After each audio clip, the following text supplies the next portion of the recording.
part of what we also saw was that, particularly with middle and lower income consumers, they're feeling under a lot of pressure. What he right now. said. I think there's a lot of, commentary about what's the state of the economy, how's it doing, and what we see is it's really kind of a two-tier economy.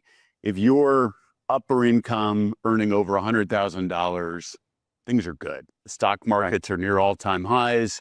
You're feeling, quite confident about things. You're seeing international travel, all those barometers of upper income consumers are doing quite well. What we see with middle and lower income consumers is actually a different story. It's that consumers under a lot of pressure. In our industry, traffic for lower income consumers is down double digits. And it's because people are either choosing to skip a meal. So we're seeing breakfast. People are actually skipping breakfast, or they're choosing to just eat at home. And so for our business, which has a significant group of consumers which are in that middle and lower income, we needed to step in with something like what we're doing here. At the CEO of McDonald's just 2 weeks ago, talking on CNBC about what they see in their market as a two-tiered economy.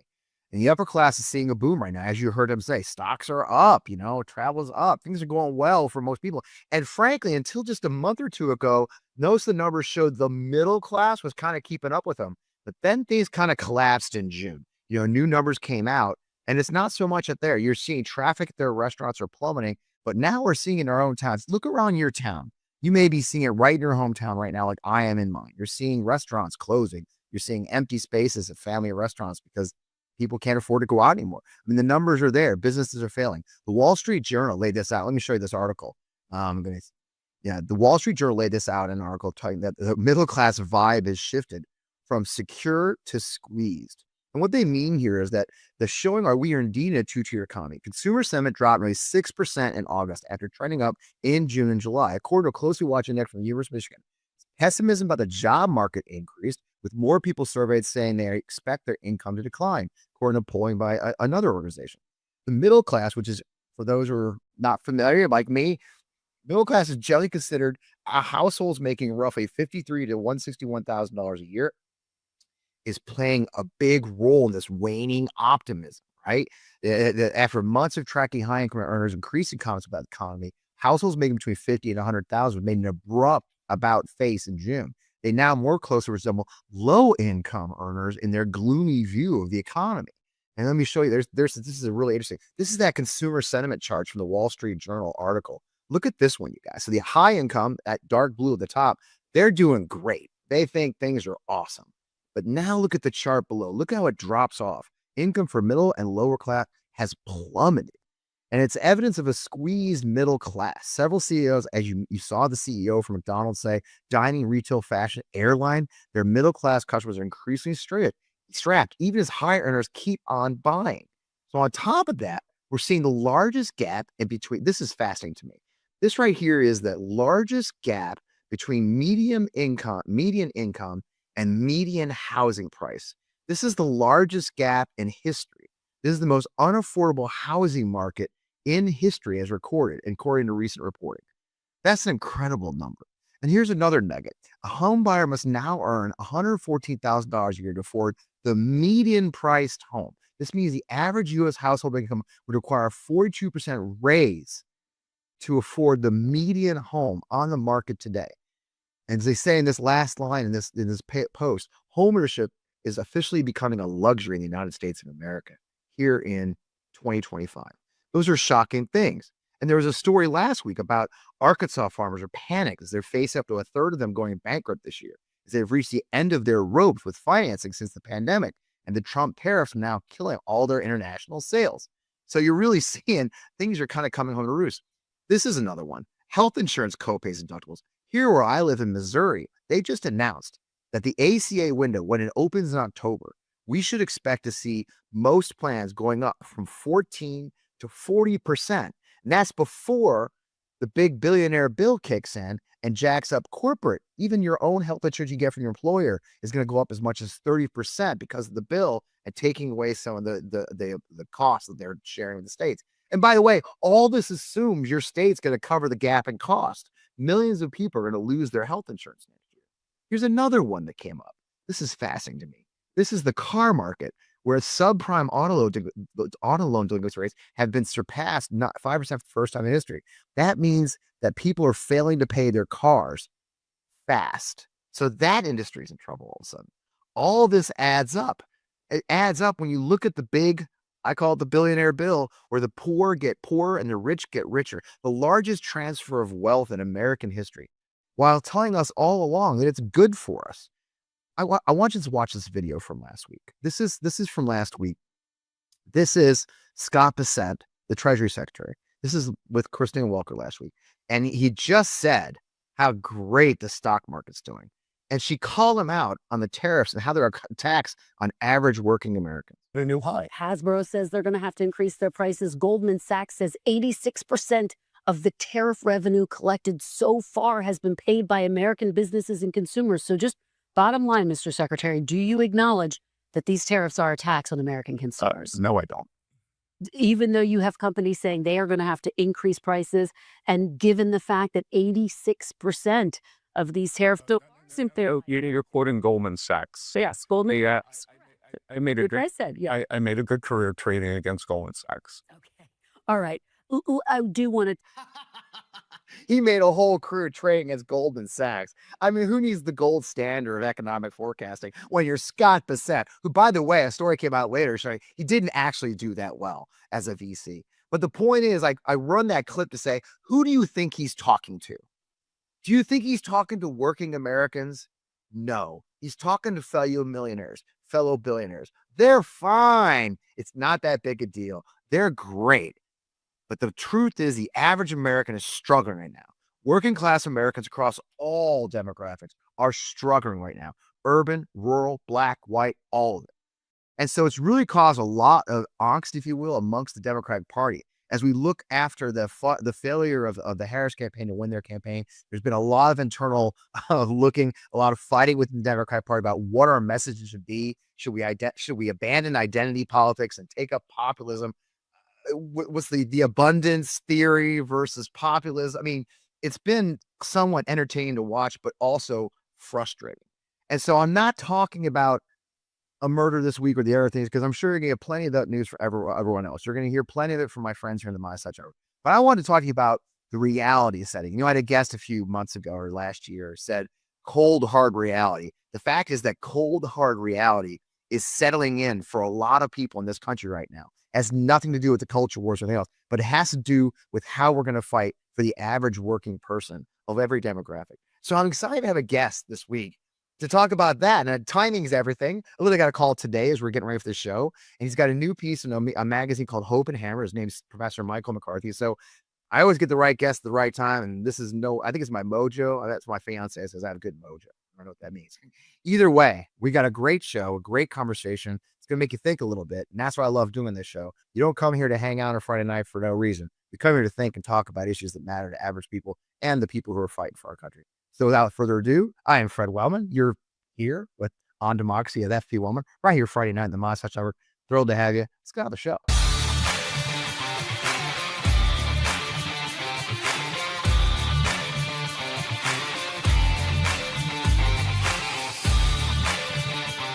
We're back. I'm still Fred Wellman, same time 15 seconds ago. You're right here on On Democracy. Thanks for joining us live. If you're here live, thanks for joining us after. I hope you're staying out late watching the show. It's always entertaining. Look, I've got a great guest. His name is Michael McCarthy. He's a professor at the Associate Professor of Sociology, Director of Community Studies at the University of California, Santa Cruz. Beautiful place. If you've never been there, beautiful place. His research is on class, capitalism, democracy. He's got a new book, The Master's Tools, How Finance Wrecked Democracy and a Radical Plan to Rebuild It. And of course, he has a piece today, just today, in the magazine Hope and Hammer, or this week, I guess I should say, Michael, I'm sorry, with the Hope and Hammer, the false choice between identity politics and economic populism. So a lot to talk about clearly. So let's bring him on board. Michael, welcome to the show. Professor Mike, good to have you, brother. Thanks for having me, Fred. Said not to call him professor on the show, so we're gonna write to him, man. I tell you, I don't know if you saw that opening bit about. It really is a unique time, right? I mean, and as you mentioned in your piece, they will focus on that mostly. It's terrific. We'll have a link in the blurb about where to find it. But we really are in an interesting moment, aren't we? There's this week of all time where you and I are sitting down to talk. There's a huge sort of literally a war. Let's be honest. A man got killed horribly, and we never, ever, ever, ever condone violence ever on this show and this network. However, it's sort of the reality, though, is for many people that doesn't change what they're facing right now. There is a very difficult moment in America with an economic system and a moment that is very different, isn't it? Absolutely. Absolutely. I mean, you know what? I feel like this whole week we've just been really talking about how divided and polarized our society is. But there's, a glimmer of hope for me because there's a couple issues that we're not divided on. If you look at Gallup polls, opinion polls of Americans, you find that, when it comes to higher education, complete polarization in terms of partisan lines, right? Yeah. Republicans are opposed to higher education. Democrats support it. When it comes to the church, again, there's a bit of a polarization.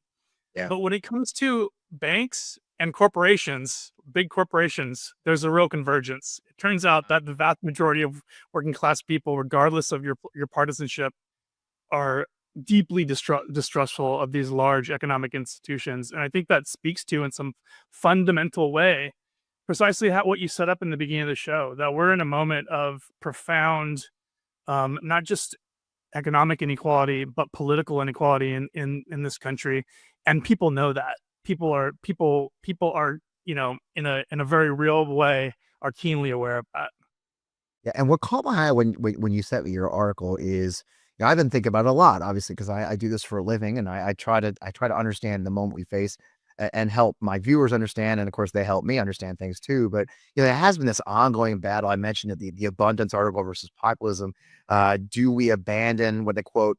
It's almost a smear in my name, in my terms, the identity politics moment. But you made your case in this piece you wrote that actually that's a false choice, right? It's a trap to say we have to have one or the other. And you have a lot of examples. Can you tell people, walk us through, our viewers who haven't had a chance to read the article yet, a little about what you're saying and talk about that trap? Yeah, sure. Well, I think it's maybe worth saying, to set it up, that really since the huge defeat of the Harris campaign, we've seen across the political aisle, everything from the far left to the center to the far right, really a rejection of what is called woke politics, which I use in quotes, or maybe, identity politics. And, the Democratic Party itself has been in this, historically long self examination, trying to figure out what went wrong. And I think the conclusion that a lot of people in the party are coming to is that we need to abandon these kind of issues that are for specific groups of people and instead embrace issues that speak to the majority. And oftentimes that's thought of as the working class majority. Right. And in that kind of, in that space of policy, what has emerged is different forms of economic populism. How do you essentially create policies that can activate and generate politics of a majority, a working class majority, against, in some ways, a minority who is kind of holding on to political power through their billions, right? And in some way, that division, I think, really defines our political culture, and it really defines our moment. But I think it has some deep limitations if we kind of stick to it, if we stick to that binary. And I guess I would say I'm somebody who's on the left. I think that to win power, to change the world for the better, to change the U.S. for the better, we need class politics. We need to build a working class movement. We need to build a movement that can fight the elite, that can win, that can make gains, that can make material gains for working class people, that can put dollars in their pockets and roofs over their heads and food in their bellies. But I think when you look at history, when you look at the way in which working class movements have been formed, they've always been formed by assembling different groups of people together into coalitions, which speak to, in some fundamental way, the actual needs of those specific groups. Right? They've never formed in this kind of just speaking to the working class as this like huge block. It's always been a patchwork of different parts of the working class. And I mean, we see this frankly with the economic populism of the right. The Steve Bannon economic populism isn't just speaking to the working class as such. It's speaking directly to the grievances of sections of the white working class that feel themselves to be kind of hurt by the current system, right? So economic populism always has an element of identity politics to it. And so part of what I think is kind of necessary to think is how we build a working class movement that can speak to those specific grievances and needs of the different members of the working class in the US. And that to me is kind of it's carving kind of a bit of a middle route in between. Yeah, and but I don't feel like what when I read your piece, it doesn't feel like you're looking for nuance per se. It's reality. I mean, I lived when I first moved back to St. Louis 4 years ago. I lived in an area called Richmond Heights, and Richmond Heights is fascinating. I would walk in it because I'm a walker. I think I told you that already. I walked in my neighborhood. What I discovered about Richmond Heights is it was actually the famous area where they made St. Louis's famous bricks. We're known as Brick Town. Everything is brick. But that area, Richmond Heights, was where the factories were and where they built labor or housing, right? Which ended up being black laborers for after a while. You had these cycle through versus the Irishmen, the Germans, and that was black laborers for many years. And what's fascinating to me is when they decided to build the highway through there, they did a dog leg around the rich part and drove it right through Richmond Heights, and bulldozed the black housing. So in a long time, for always working class, it's hard to separate what is the working class from like you said, the identity of, is it a working class black family who maybe are former, workers, or, even rural farmers are broken into different identities, if you will. And we face every day. Is that, so well, it sounds like you're making a nuanced argument. You're actually kind of making a realistic argument, aren't you? Oh, for sure. For sure. I mean, this might be a little too esoteric, but like if, in kind of classic socialist theory, right, there was this argument that basically said that as capitalism develops, the working class becomes more homogenous. And, people move to the factories from the countryside. They start working together. Their identities become more similar. There becomes working class politics becomes this thing that kind of naturally emerges from these like economic changes that happen over hundreds of years, right? Sometimes shorter periods. But we've just seen the total opposite of that occur. That actually as capitalism develops, as economies grow, people's experiences within those economies, people's experiences within the United States, actually becomes increasingly different over time. And while there's fundamental ways in which there's an elite and there's a working class, and that divide is as stark as it's ever been, within the working class, like there's a whole range of different types of experiences that people have and different types of needs. And to build a working class movement, you have to have an awareness of those different experiences and a savvy to kind of, create a sort of a patchwork out of it in some ways. And I think that's the reality, right? That's the reality of the working class, is both that there's a shared economic position that puts it against the interests of the elite, but also that within the working class, it's a very different groups of people that are organized in different ways, that have political organizations that are distinct to their subgroups, that have already movements underway, that are already involved in different political networks. And that's how you build a working class movement. You have to activate those networks. And you use in the story, obviously in your piece, you did focus a lot on the Mamdani campaign. Of course, there's constant controversy on the Mamdani campaign. We've got leaders of the Democratic Party refuse to endorse him to this day.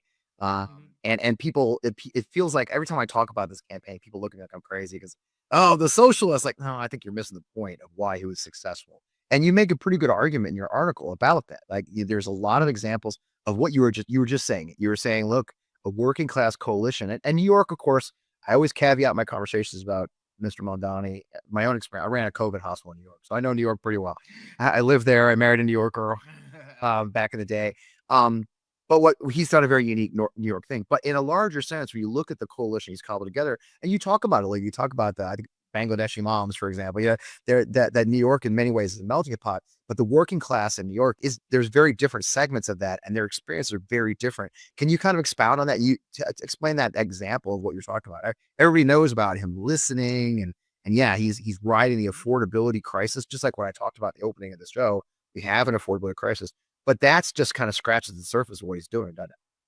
Absolutely. I mean, some people have kind of looked at the Mamdani successes and basically drawn the conclusion that, well, look, economic populism alone gets the goods, right? Because Mamdani went and he interviewed people in different boroughs of New York that had gone for Trump and was trying to kind of get a sense of what people's real issues were. He saw that the main issue that emerged from those conversations was cost of living, and so in his campaign, the dominant messages in his campaign were precisely cost of living messages. So it was issues around freezing the rent, issues around public transportation, buses, childcare, etc. Basically, a lowering cost of living.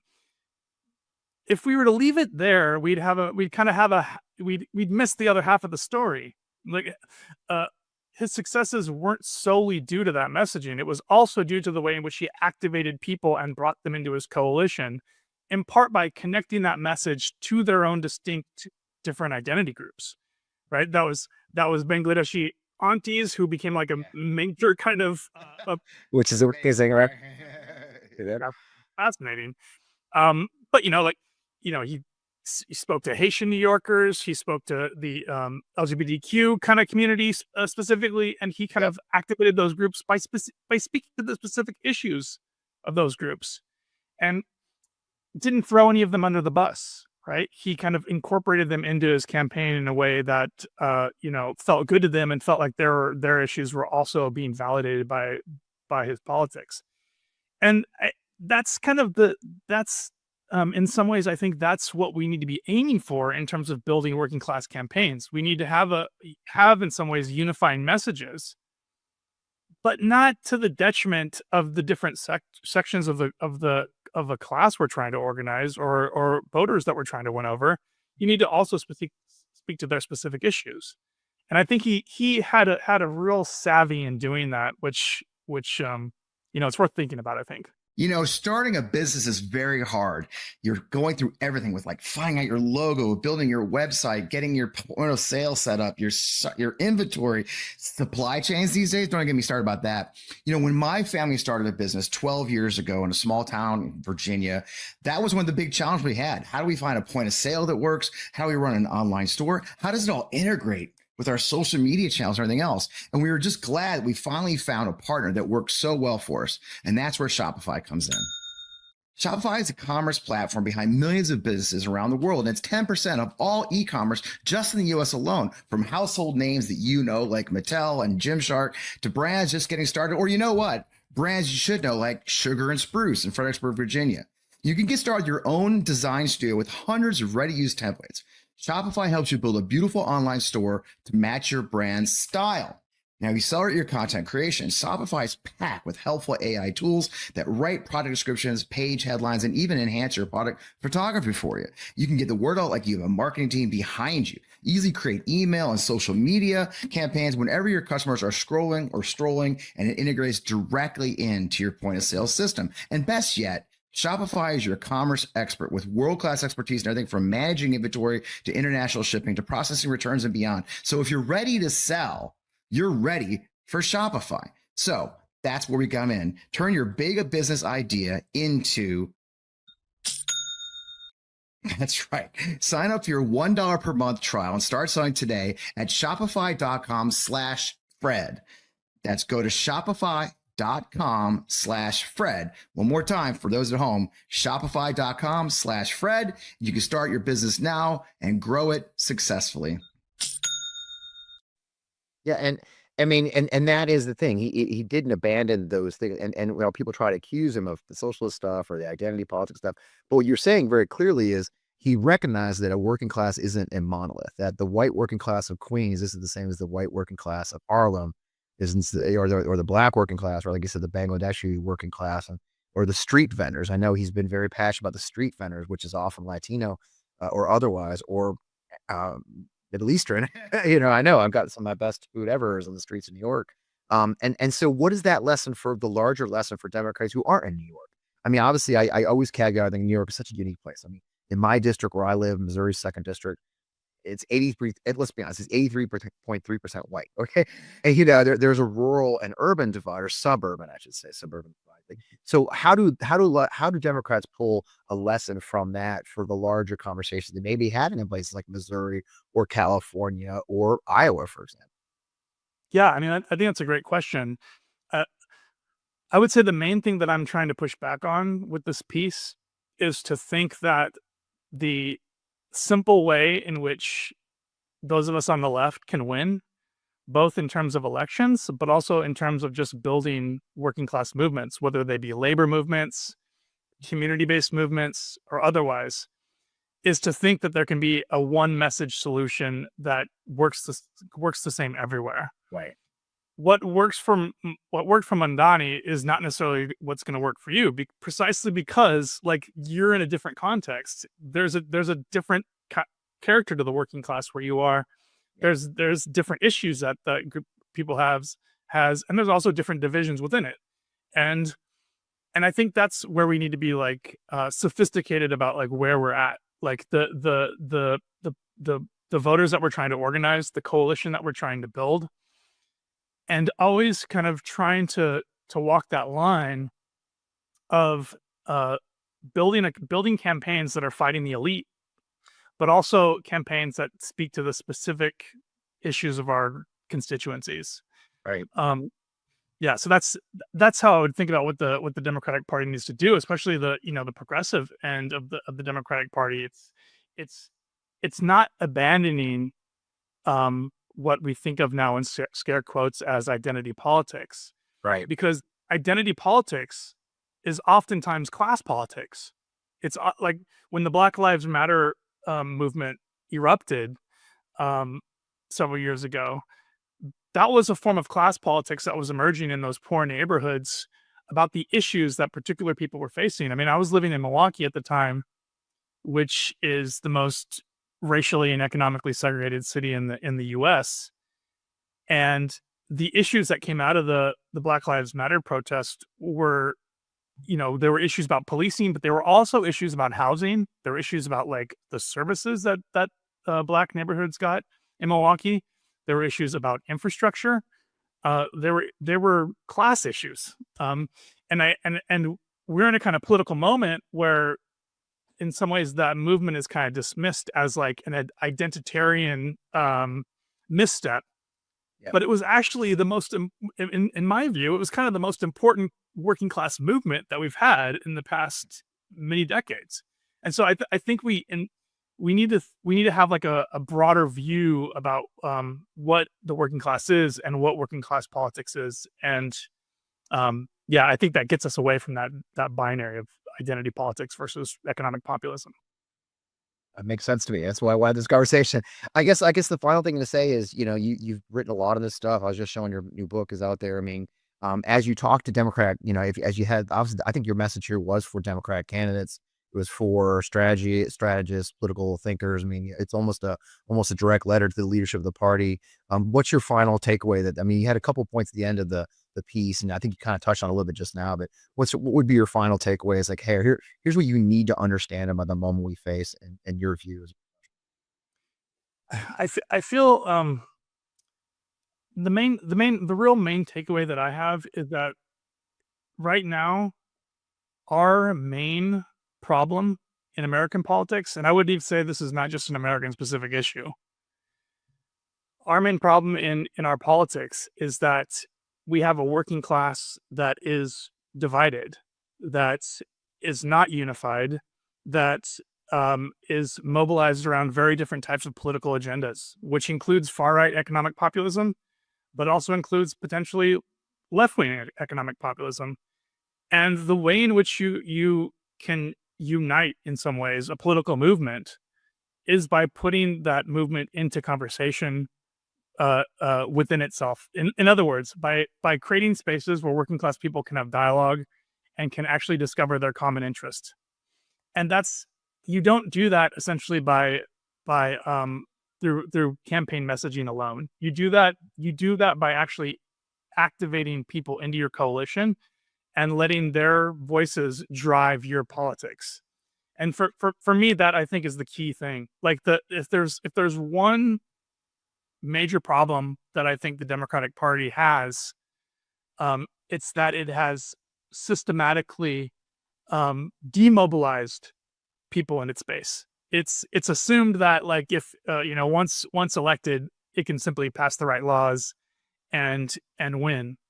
And if there's one thing that we should learn from the economic populists on the right, like Trump, is that they're activating their base. They're bringing people in their base into the state. I mean, that's precisely what he's doing with ICE. Like the people that are joining ICE are people in his base. His voters are being incorporated into the state, and the progressives, the left, needs to do that as well. I mean, not to the ends that he's trying to achieve, but incorporating people into like the not just your voting coalition, but into actually your politics.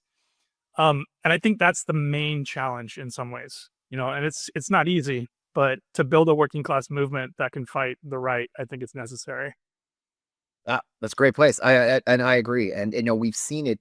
I'm going to talk about it when you get off. A little about what I saw this week here in Missouri, where I live, where thousands of us descended upon the Capitol of Missouri to talk about how, as you know, we're suddenly in the middle of the gerrymandering fight that Donald Trump is organizing. But it's fascinating to me, and one of the reasons I was looking forward to talking to you is who I saw in that room that day on Wednesday the 10th, and just it was very much a spectrum like you talk about. But the coalitions that were there, it was a mixture of the white working class, white suburban folks from St. Louis to the working class laborers from Kansas City, Black Americans from downtown Kansas City, where Mr. Cleaver's having his seat taken away from him. It was fascinating to see that room. And you're right. If we can capture that energy moving forward, it's interesting what can happen out of it. So, well, with that, Mike, thanks so much. I'm glad you reached out today. I'm glad to have you on the show.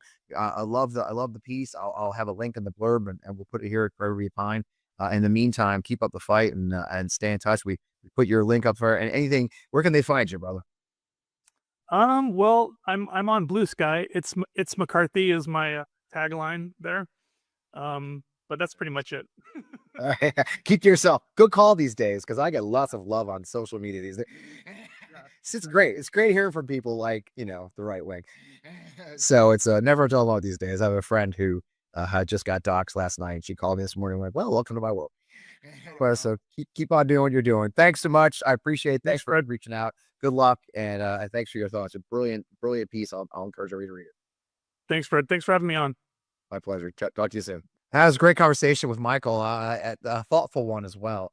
And as we are ending, I thank you for our sponsors. I just want to add to something happened here in Missouri. So as I mentioned briefly at the end there, we are dead center now here in my home state of the new fight for Trump to steal the midterms.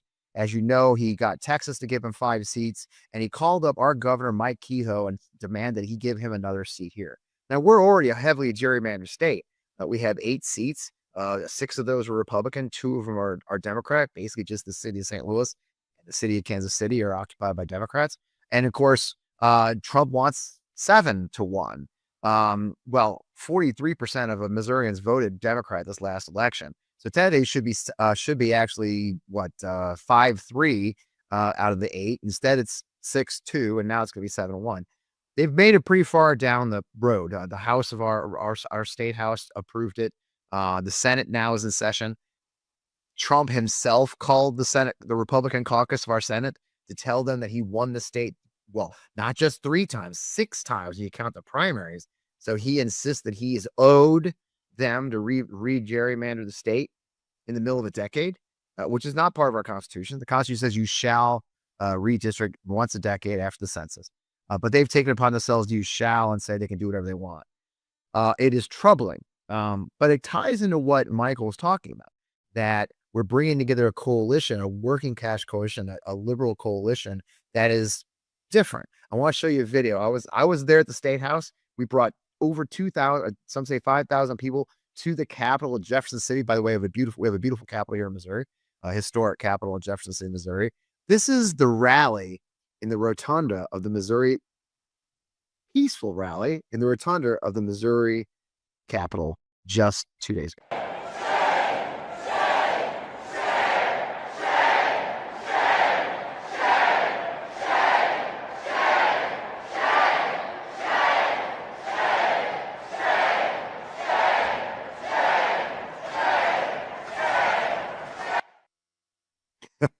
Shame. I got a bunch of videos like that. What's fascinating is you look at that crowd, if you zoomed in, you'll see labor, you'll see unions, you'll see African-American groups, you'll see white groups from the suburbs. Busloads came in from both Kansas City and St. Louis to rail against this. All types. People with disabilities are being disenfranchised.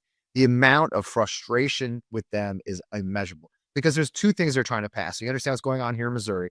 Number one is the gerrymandered maps, which I mentioned to you. Number two is the governor took the opportunity to get rid of our initiative petition process. Missouri is one of those states where either legislators or citizens can change the state constitution. We've had a number of key reforms get passed through that initiative petition process that is passed by voters in elections. Specifically, the most recent election to make abortion or women's health care legal again, and paid sick leave legal again. And what happened was they did pass by wide margins, 60% or more. And immediately our state legislators went into the legislative session this year and repealed both of them. And so now they've decided that they don't want us to be so easily able to change the Constitution. And Kehoe came up with a disgusting plan that not only says we have to get a majority. So yeah, as it is, it's very hard to get the signatures you need to get on the ballot. It has to be a certain number from each congressional district. And it's quite complicated. I won't get into it. But this son of a gun now wants it that you have to get a majority vote in all 8 congressional districts. And what that means essentially is less than 5,000 people in the state could tube the entire thing. So even if 85% or 90% of the state voted for something, if one congressional district, if we didn't vote the majority for that vote, we lose. It is impossible. When you look at the numbers, it would be virtually impossible to ever pass an initiative petition again. That's what they've done. They've taken it away from the people. And so people are pretty pissed, as you can see, and they should be. So he's double tapping us. He's killing our democracy in 2 ways.